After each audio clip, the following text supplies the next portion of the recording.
stay fly.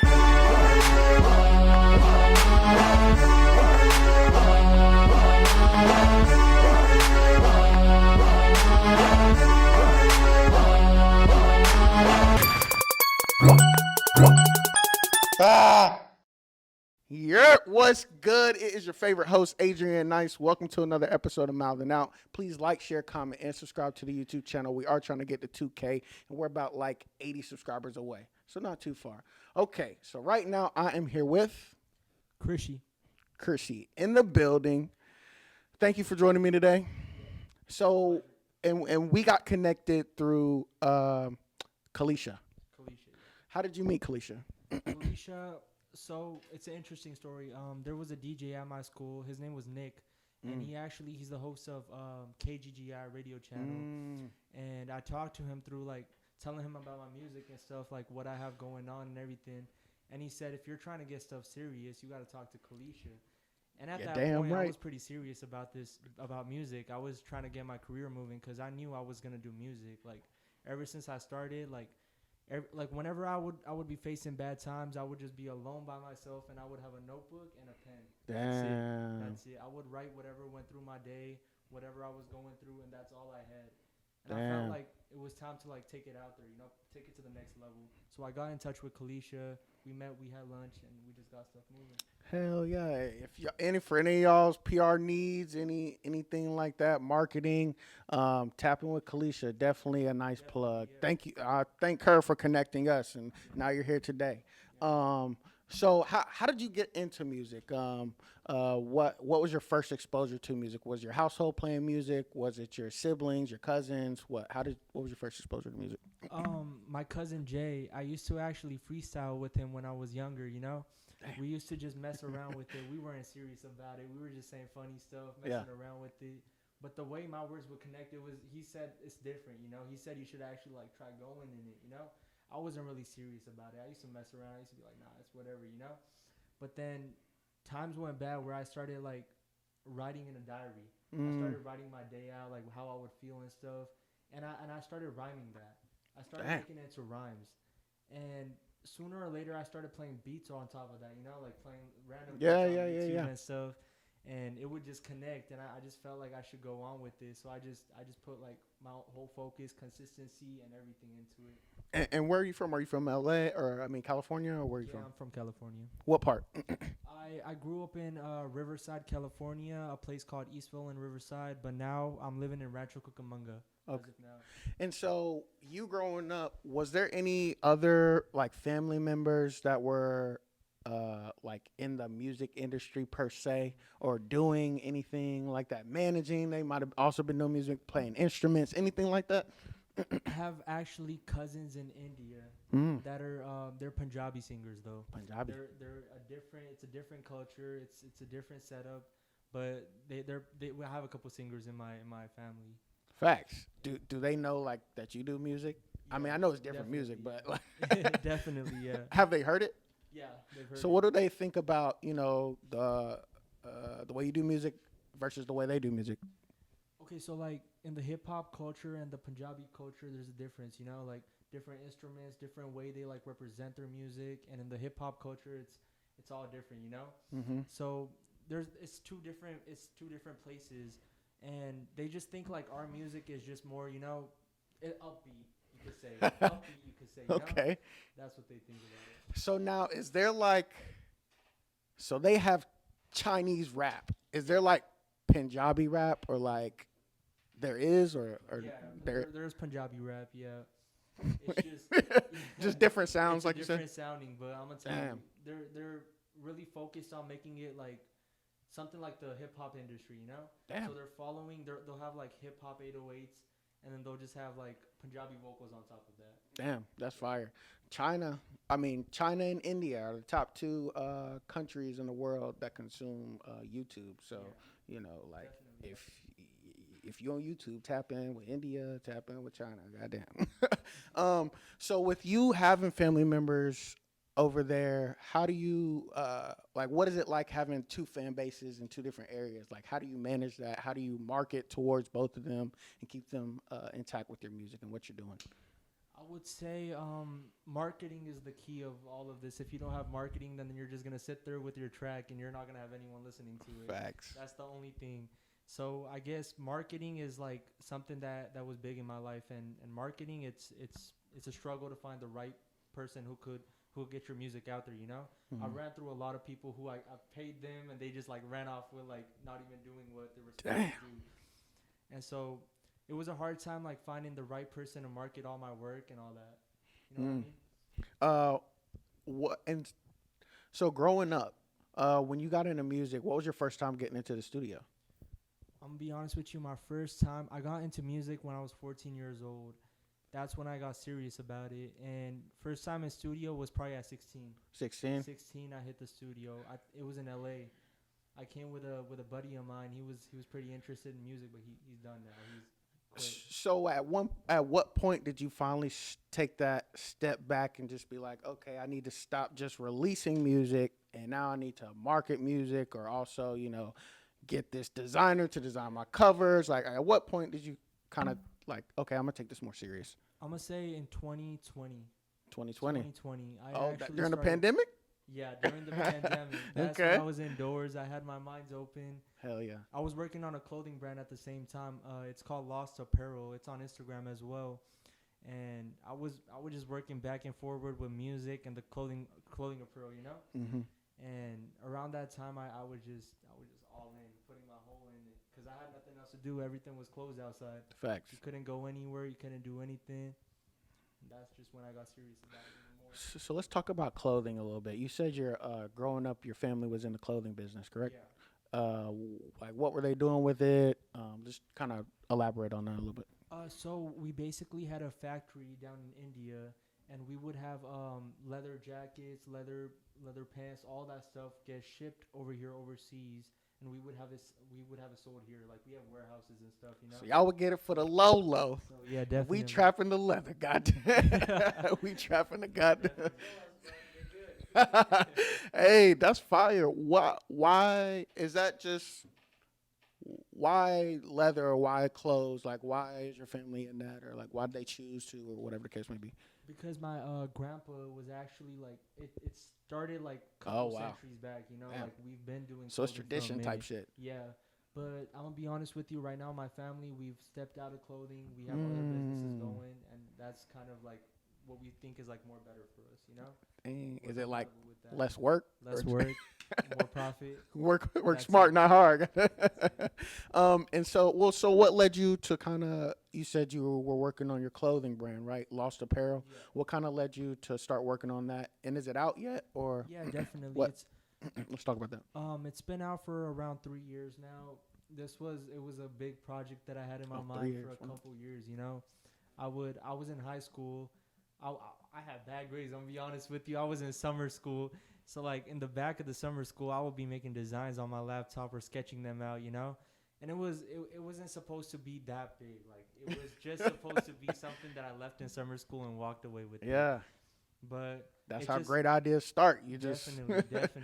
It just led to one thing to another, and it just made its way. You know, made its way to pop out and people to see what I have. Hell yeah.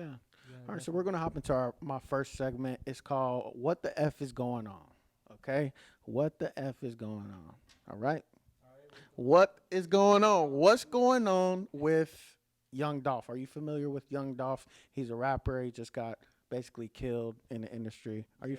How do you feel about that situation? Condolence to him. You know, it should have not happened like this. You know, like a lot of our brothers, they're just leaving the streets. It's not right. You know, something's wrong at this point. Mm-hmm. But I'm gonna be honest with you. I didn't really listen to him a lot. That's cool. But I listened to him like after the tragedy, you know, like I got to know what was going on, got in touch with all the media pages and all. Facts.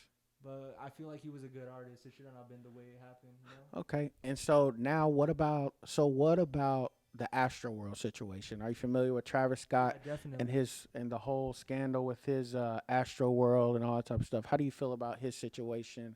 Do you think it's his fault? Would you blame somebody else, like the staff members, or? Again, my condolence to everyone that passed away. You know. For sure. And I would say it's it's got to be the team's fault. The security team that was supposed to be down there. I feel like they were not as well like professional to be going to such big of an event like that. You know, if they were well prepared, those people wouldn't die. Those Like people wouldn't die. I heard it was like over 200,000 people out there, and then you Yeah, know definitely. we were seeing like some of the people that were bum rushing the fences and stuff like Yeah. that.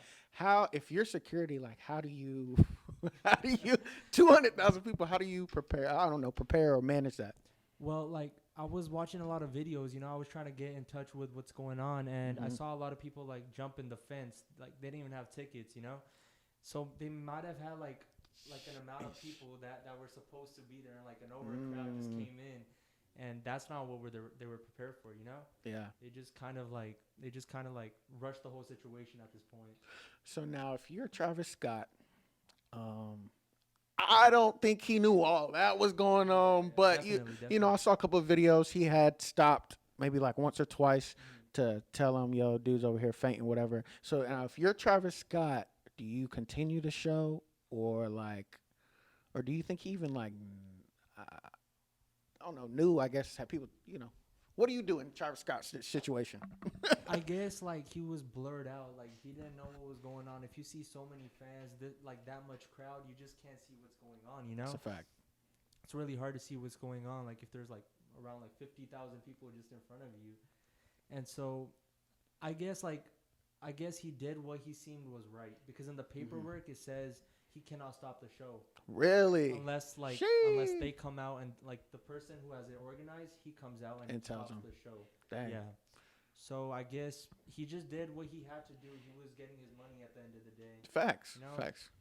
But at the same time, I have my condolence to all the people that Yeah. died. It should have not been that way. The security team should have been more, you know, well aware of the situation and all. And that's what a lot of people been saying. Like we can't fault Travis. You know, he's there just to do the show. It's the staff members, it's the security, it's the facility who kind of is at fault. How do you feel about a lot of these brands and businesses kind of, I guess, quote unquote, canceling Travis or not canceling their deals with him? They're not going to release his Nike sneaker. He just lost. Like, I don't think he's going to be on Fortnite anymore. You know, all that Yeah, type of yeah. stuff. Like, how do you feel? Do you think that's right, or I just feel like, you are they know, just bandwagoned? yeah, like people they need to see like what's actually going on. They're just going off of what other people are saying, conspiracy theories. Oh, like Travis Scott, he meant to kill those people. Like it Hmm. was all his plan. Like no, it's not that way. You know, like it got overcrowded. The staff was not doing their work, and that's why those deaths happened. You know, Mm. it shouldn't be his fault. And I mean, I don't know what to say at this point because like his he was doing such a good job at his I career. You know, he was at know. the top and everything. I don't think I can't think of any like big scandals that had happened Yeah, up until definitely, now. definitely. Yeah, So that's just crazy. yeah. It's a tragedy, definitely a tragedy. Do you know who I don't know if I'm saying okay, so you know who Kanye West is, right? Definitely, And yeah. and Kanye you know West. who Kim Kardashian is, right? Yes, sir. So do you know what's his name? Petey? Is it Petey or Pete? The comedian. So how do you feel about Kim? So do you know who Pete Davidson is? Yes, sir. How do you feel about Kim Kardashian and Pete Davidson like kicking it off? I'm just gonna say like I hope Kanye West is at the best mindset right now. I'm just hoping Kanye West is doing good. You know, like somebody got to check up on that guy. Yeah. I swear to God. You know, Let me tell you out in the something world. about Pete. That man has been knocking them down. He had Ariana Grande. He got Kim Kardashian. It's a couple of others. Like he's on a roll. That's all. What to say? Shout out there. Like wow. He's like, damn, that's crazy. It's just crazy. I just wanted to bring that up. Okay, boom. So let's get into your music, bro. So what projects do we have out? What projects are coming out? What's happening in your music?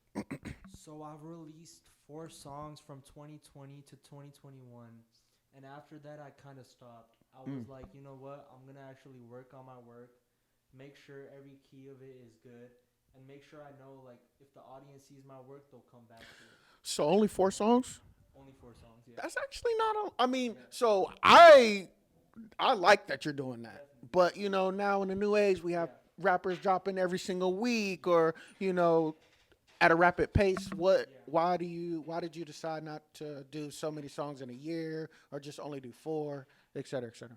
I mean, you see, like, if I wanted, I could be dropping every week as well. Yep. Every Friday, I could be like sending out a poster and saying, "Oh, I'm dropping," you know.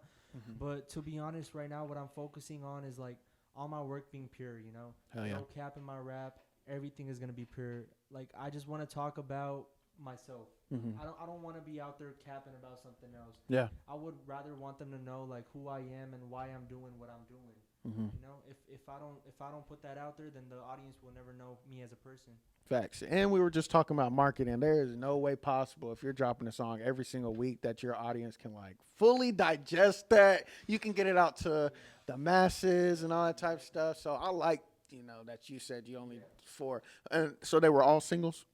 Yeah, they were all singles. And so now you said you're about to release an EP. Yeah, we got Through the Fire and Flames coming out on the 26th of this month, which is November. Are any of the singles, did any of the singles make it to the EP, or are they all fresh They're songs? all fresh. Okay. Everything that I'm dropping will be fresh. Something that I've been working on for a past year, you know? Mm-hmm. Something new, something the audience might like, you know? Oh, yeah. Some people might like it, some people might hate it, but it's just the struggle that we've been through, you know? We're just letting them know how we got here and why we're here now. Hell yeah. So how many songs are on it? There's going to be 6 songs on there. 6 songs. Out of the 6 songs, which one is your favorite? To be honest, I'm going to say this favorite song of mine is Beam. It's called Beam. Beam. It's with artist Neptune.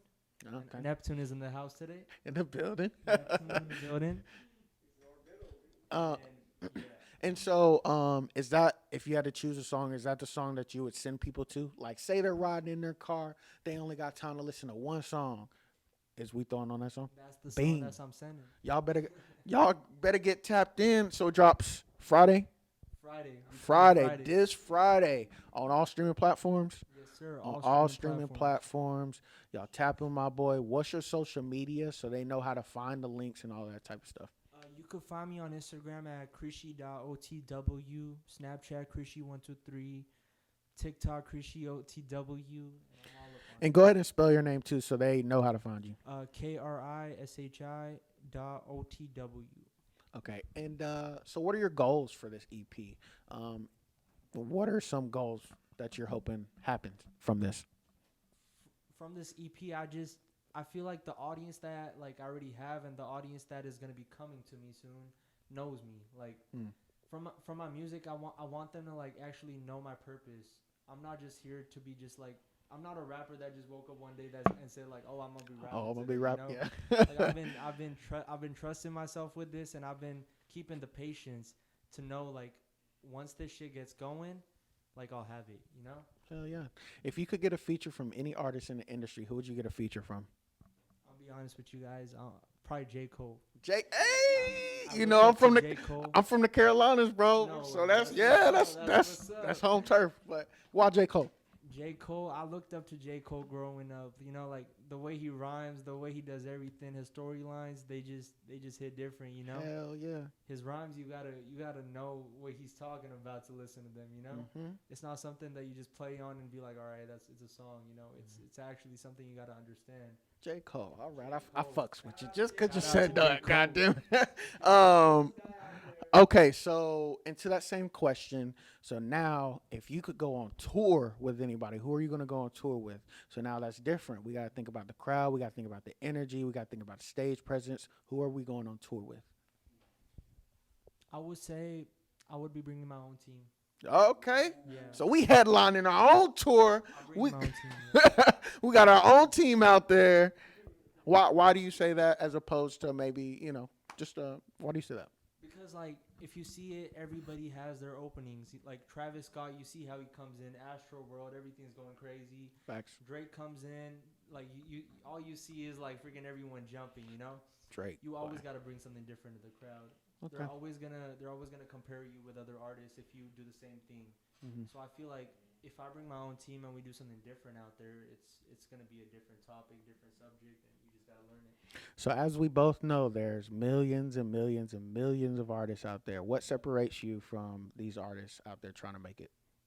I mean, a lot of these artists, to be honest, I be working with a lot of these artists, you know, like I be listening to their sounds, their flows and all that. And to be honest, they're quite, you know, impressive sometimes. I'm like, damn, that's pretty good, you know? Mm-hmm. But I would say everybody, they have their own stories, own, what do you call it? What do you call it?